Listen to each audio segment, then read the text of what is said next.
दोस्तों, एक बार फिर से स्वागत है आप सभी का आपके अपने favourite English learning channel scholar English पर। मेरा नाम है दीपिका कुमावत और मैं इस चैनल पर वेरियस कॉम्पिटिटिव एग्जाम्स के लिए इंग्लिश सब्जेक्ट टीच करती हूँ।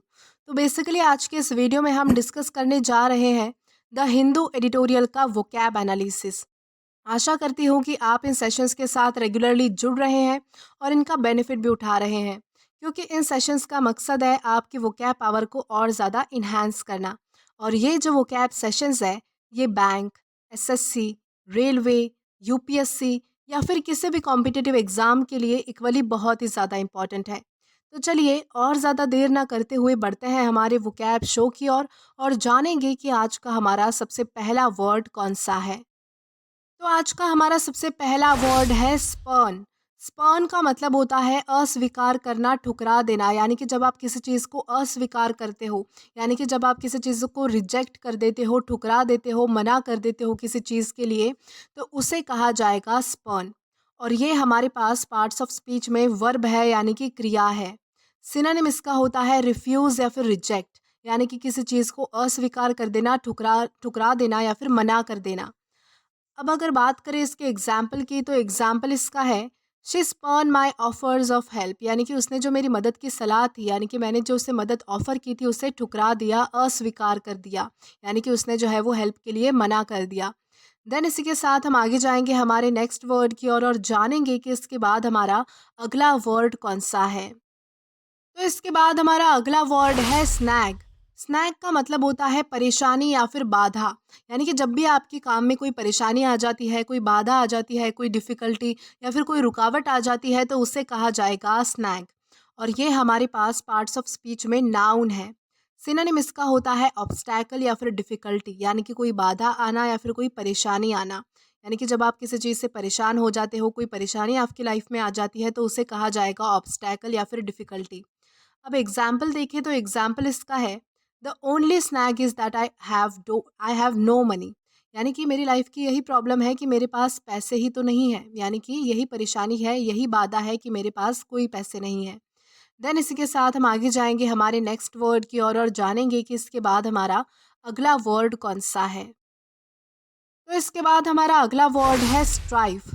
स्ट्राइफ का मतलब होता है विवाद, यानी कि झगड़ा करना, संघर्ष करना। यानी कि जब भी जो है वो किसी दो पार्टी के बीच में, कोई दो लोगों के बीच में या फिर किसी दो गट के बीच में जो है वो संघर्ष होता है, कन्फ्लिक्ट होता है, झगड़ा होता है, वाद विवाद होता है, तो उसे कहा जाएगा स्ट्राइफ। और ये हमारे पास पार्ट्स ऑफ स्पीच में नाउन है। सिनोनिम इसका होता है कन्फ्लिक्ट या फिर डिसएग्रीमेंट। यानी कि जब दो लोगों की असहमति होती है, यानी कि किसी चीज़ पर सहमति नहीं होती और उनके बीच जब विवाद हो जाता है, झगड़ा होता है, तो उसे कहा जाएगा कन्फ्लिक्ट या फिर डिसएग्रीमेंट, जो कि हमारे स्ट्राइफ का सिनोनिम है। अब अगर बात करें इसके एग्जाम्पल की, तो एग्जाम्पल इसका है the country was torn apart by strife. यानी कि ये जो झगड़े और वाद विवाद की वजह से जो है वो जो कंट्री है, यानी कि वो जो देश है, वो बट गया, यानी कि अपार्ट हो गया, यानी कि अलग हो गया। तो इस कॉन्टेक्स्ट में हम जो है वो स्ट्राइफ इस वर्ड का अलग अलग सेंटेंसेस में यूज़ कर पाएंगे। देन इसी के साथ हम आगे जाएंगे हमारे नेक्स्ट वर्ड की ओर और जानेंगे कि इसके बाद हमारा अगला वर्ड कौन सा है। तो इसके बाद हमारा अगला वर्ड है सरफीट। सरफीट का मतलब होता है अधिक या फिर अतिरेक, यानी कि बहुत ज़्यादा संख्या में होना कोई चीज़। यानी कि जब कोई चीज़ जो है वो बहुत ज़्यादा अधिक होती है, तो उसे कहा जाएगा सरफीट। और ये हमारे पास पार्ट्स ऑफ स्पीच में नाउन है। सिनोनिम इसका होता है एक्सेसिव, यानी कि ज़्यादा। और अगर बात करें इसके एग्जाम्पल की, तो एग्जाम्पल इसका है the country has a surfeit of labour. यानी कि देश में जो है वो मज़दूरों की संख्या बहुत अधिक है, यानी कि ज़्यादा है। देन इसी के साथ हम आगे जाएंगे हमारे नेक्स्ट वर्ड की ओर और जानेंगे कि इसके बाद हमारा अगला वर्ड कौन सा है। तो इसके बाद हमारा अगला वर्ड है रॉथ। रॉथ का मतलब होता है गुस्सा, यानी कि बहुत ज़्यादा क्रोध। यानी कि जब आपको बहुत ज़्यादा गुस्सा आता है, आप बहुत ज़्यादा क्रोधित हो जाते हो, बहुत ज़्यादा इरिटेट हो जाते हो, तो उसे कहा जाएगा रॉथ। और ये हमारे पास पार्ट्स ऑफ स्पीच में नाउन है। सिनोनिम इसका होता है एंगर। एंगर का मतलब होता है गुस्सा होना। और अगर बात करें इसके एग्जाम्पल की, तो एग्जाम्पल इसका है शी फियर्ड हर फादर्स रॉथ। यानी कि वो अपने पापा के गुस्से से बहुत ज़्यादा डरती है। तो इस कॉन्टेक्स्ट में हम जो है वो रॉथ इस वर्ड का अलग अलग सेंटेंसेस में यूज़ कर पाएंगे। देन इसी के साथ हम आगे बढ़ेंगे और जानेंगे कि इसके बाद हमारा अगला वर्ड कौन सा है। तो इसके बाद हमारा अगला वर्ड है वायरुलेंट। वायरुलेंट का मतलब होता है विषैला यानी कि जहरीला, यानी कि जब भी कोई चीज़ कोई भी पदार्थ जो है वो विषैला होता है यानी कि जहरीला होता है तो उसे कहा जाएगा वायरुलेंट। और ये हमारे पास पार्ट्स ऑफ स्पीच में एग्जेक्टिव है यानी कि विशेषण है। सिनोनिम इसका होता है पॉइजनस या फिर टॉक्सिक यानी कि विषैला या फिर जहरीला। और अगर बात करें इसके एग्जाम्पल की तो एग्जाम्पल इसका है some plants have more virulence chemicals, यानी कि कुछ कुछ प्लांट्स ऐसे होते हैं जिनमें बहुत ज़्यादा विषैले पदार्थ होते हैं, केमिकल्स होते हैं। तो इस कॉन्टेक्स्ट में हम जो है वो वायरुलेंट इस वर्ड का अलग अलग सेंटेंसेस में यूज़ कर सकते हैं। देन इसी के साथ हम आगे जाएंगे हमारे नेक्स्ट वर्ड की और जानेंगे कि इसके बाद हमारा अगला वर्ड कौन सा है। तो इसके बाद हमारा अगला वर्ड है वेंडेटा। वेंडेटा का मतलब होता है प्रतिशोध यानी कि बदला लेना, यानी कि रिवेंज लेना, बदला लेना, प्रतिशोध लेना, उसे कहा जाएगा वेंडेटा। और ये हमारे पास पार्ट्स ऑफ स्पीच में नाउन है। सिनोनिम इसका होता है रिवेंज। रिवेंज का मतलब होता है बदला लेना। और अगर बात करें इसके एग्जाम्पल की तो एग्जाम्पल इसका है she conducted a personal vendetta against me, यानी कि उसने जो है वो मुझसे अपना पर्सनल बदला लिया है, प्रतिशोध लिया है, रिवेंज लिया है। तो इस कॉन्टेक्स्ट में हम जो है वो वेंडेटा इस वर्ड का अलग अलग सेंटेंसेस में यूज़ कर सकते हैं। देन इसी के साथ हम आगे जाएंगे हमारे नेक्स्ट वर्ड की और जानेंगे कि इसके बाद हमारा अगला वर्ड कौन सा है। तो इसके बाद हमारा अगला वर्ड है वेरासिटी। वेरासिटी का मतलब होता है सच्चाई, यानी कि किसी चीज़ की सच्चाई उसे कहा जाएगा वेरासिटी। और ये हमारे पास पार्ट्स ऑफ स्पीच में नाउन है।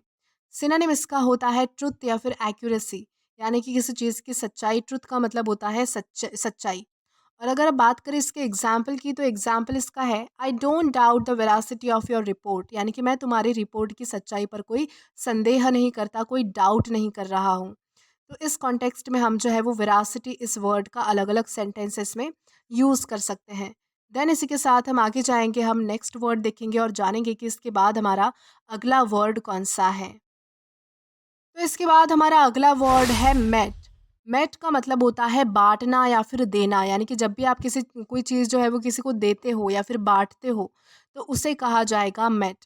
और ये हमारे पास पार्ट्स ऑफ स्पीच में वर्ब है यानी कि क्रिया है। सिनोनिम इसका होता है डिस्पेंस या फिर हैंड आउट, यानी कि किसी को कोई चीज़ देना या फिर बांटना। और अब बात करें अगर एग्जाम्पल की तो एग्जाम्पल इसका है God met out justice in his own good time, यानी कि भगवान जो है वो अपने सही समय पर, यानी कि अपने समय पर जो है वो सबको न्याय देते हैं, यानी कि जस्टिस देते हैं। देन इसी के साथ हम आगे जाएंगे आज के हमारे लास्ट वर्ड की और जानेंगे कि हमारा लास्ट वर्ड कौन सा है। तो हमारा लास्ट वर्ड है मेडल। मेडल का मतलब होता है हस्तक्षेप करना, यानी कि छेड़छाड़ करना किसी चीज़ के साथ, किसी चीज़ के साथ जो है वो इंटरफेयर करना, उसे कहा जाएगा मेडल। और ये हमारे पास पार्ट्स ऑफ स्पीच में वर्ब है यानी कि क्रिया है। सिनोनिम इसका होता है इंटरफेयर। इंटरफेयर का मतलब होता है किसी चीज़ के बीच में आना या फिर किसी चीज़ में हस्तक्षेप करना। और अगर बात करें इसके एग्जाम्पल की तो एग्जाम्पल इसका है don't medal with my toys, यानी कि मेरे टॉयज़ के साथ जो है वो छेड़खानी मत करो, मेरे टॉयज़ को छेड़ो मत। तो इस कॉन्टेक्स्ट में हम जो है वो मेडल इस वर्ड का अलग अलग सेंटेंसेस में यूज़ कर पाएंगे। तो दोस्तों आज के लिए बस इतना ही। आज की इस क्लास का पीडीएफ आप हमारे टेलीग्राम चैनल के थ्रू एक्सेस कर सकते हैं। और अगर आपने अभी तक हमारा टेलीग्राम चैनल ज्वाइन नहीं किया है तो टेलीग्राम पर English with Deepika Kumawat search करके या फिर डिस्क्रिप्शन में दिए गए लिंक के थ्रू डायरेक्ट आप हमारा टेलीग्राम चैनल भी ज्वाइन कर सकते हैं, ताकि आप वीडियो से रिलेटेड कभी भी कोई भी अपडेट मिस ना करें। और अगर आपको आज का ये वीडियो पसंद आया है या फिर हेल्पफुल लगा है तो do like this video, subscribe the channel and share as much as you can. और अगर आपने इससे पहले वाले वीडियोस नहीं देखे हैं तो यहाँ पर मैंने एक प्लेलिस्ट प्रोवाइड की है, जहाँ पर आप क्लिक करके वो सभी पहले वाले वीडियोस भी एक्सप्लोर कर सकते हैं। Till then keep learning. Thank you.